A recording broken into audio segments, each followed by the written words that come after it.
The Last Supper is such a pivotal moment in Christian tradition. What do you think makes it so significant? Well, Andrew, it's not just a meal. It symbolizes the establishment of the Eucharist, which is central to Christian worship. Right. And it's also the moment when Jesus reveals that one of his disciples will betray him. That adds a layer of drama. Exactly. But why do you think that betrayal is highlighted? It seems counterintuitive to focus on such a negative aspect.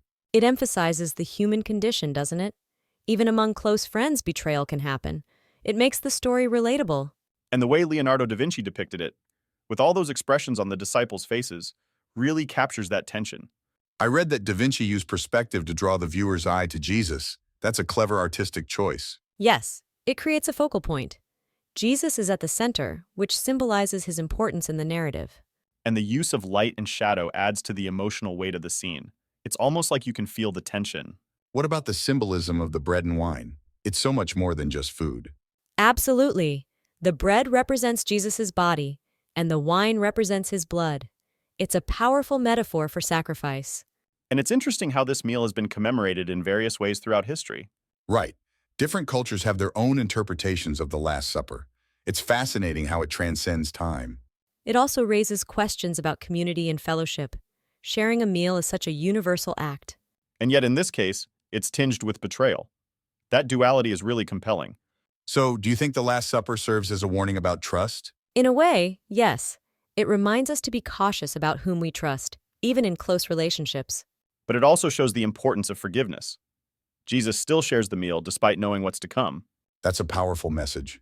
It's about love and acceptance, even in the face of betrayal. Exactly. It's a complex narrative that invites reflection on our own relationships. And the artwork itself has inspired countless interpretations and discussions over the years. It's amazing how one scene can spark so much thought and conversation. And it's not just religious, it's also a cultural touchstone. People reference it in literature, art, and even pop culture.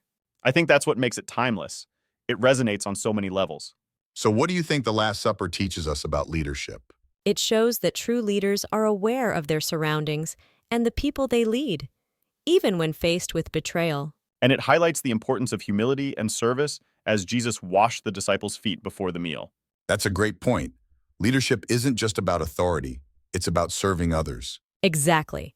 It's a lesson that can be applied in many areas of life, not just in religious contexts. And it's interesting how the Last Supper continues to inspire discussions about ethics and morality. It really does. It's a rich topic that can lead to so many different insights. And it's a reminder that even the most sacred moments can be complex and layered. I love how it encourages us to think critically about our own lives and relationships.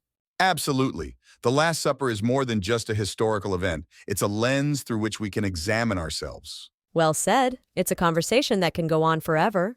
And I think that's what makes it so significant.